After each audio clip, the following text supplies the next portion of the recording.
One of the reasons that my soul loves the ocean is I think it was designed that way.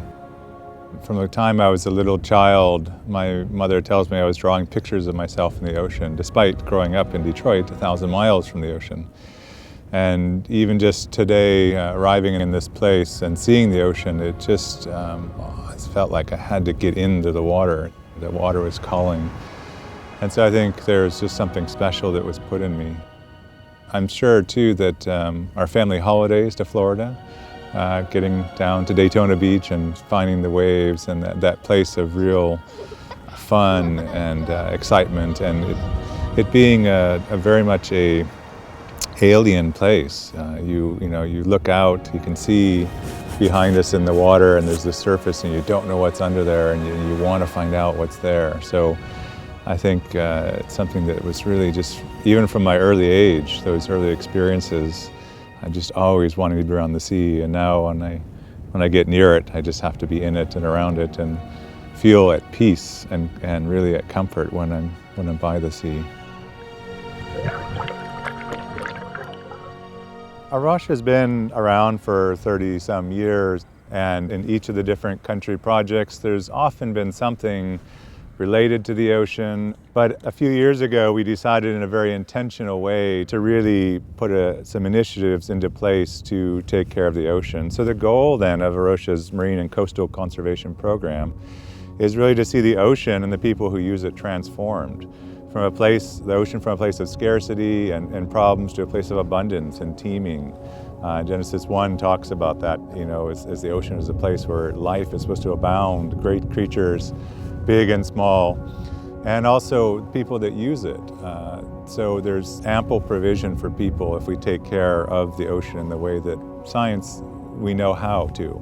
Many of the things that are needed to do are simple in one sense, but also very difficult because they involve human changes. And so what we really want to see then is a transformation of these ocean ecosystems and the communities that use them to a place where people are living at peace with God, with each other, and with the ocean itself. Within our marine program, there are 4 basic strands of work that we want to do that we think when we do those in particular places where we're working, we can see some of this transformation of the oceans and of the communities that use them. And the first strand is science and conservation. So projects based around particular species that are rare or ecosystems that are struggling, and we want to be able to study those, try to contribute to their management.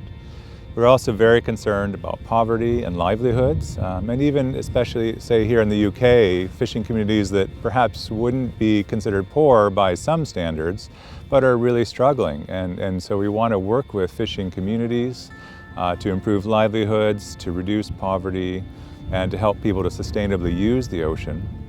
We're also very interested in the idea of peace, peace between people and God, between each other. So we want to work with those places where there's conflict. So perhaps groups that may not get along as well as they should, we can bring them together and to beautiful places in the ocean and be able to help experience that, and maybe that can be a part of the healing process. And also for those of the Christian faith who want to deepen their relationship with God, we really want to be able to point out the hidden things of God in the ocean, the beauty that's there, hidden beneath the water, that can help them to really develop and deepen their relationship with God. And the recently agreed 2030 agenda on the Sustainable Development Goals, the ocean gets its own goal in and of itself, number 14. And under that there are many targets that identify different threats to the ocean. These are things such as ocean acidification, overfishing, fishing subsidies, pollution, and a number of different activities that are such as destructive fishing that are damaging the ocean. So often, because the ocean looks, if you look out, it just looks potentially calm, this sheet of blue, and you don't see what's happening underneath. But the oceans are really in a state of crisis. And yet many of us in marine conservation have hope. And I think especially as Christians, we have hope because God cares about it even more than we do. And there are some fairly simple things that can actually be done to make a difference. We have to have the will to do these. So while there's many different threats, and we can't address them all in our marine conservation program, it's too big of a problem, there's a number of things that we can try to tackle, such as the problems of microplastics. We have a project that we're beginning in France where we're looking at quantifying microplastic pollution on one of the beaches there, and then trying to get involved in local beach cleanups and really bringing to the forefront this problem of plastic in the ocean. Within Kenya, we're working with a marine protected area. Overfishing is a huge problem in that area, and marine protected areas are places where fishing isn't allowed. But the amazing thing is, as fish grow bigger, they produce more eggs float out and repopulate other areas. And research has shown that areas just outside of these marine protected areas, the fishing actually gets better. So by supporting this marine protected area within Kenya, we're really contributing to combating the problem of overfishing. Here in the UK, we're looking at kelp and some of the ecological relationships with kelp. It's really an indicator of rising sea temperatures and also some issues with invasive species.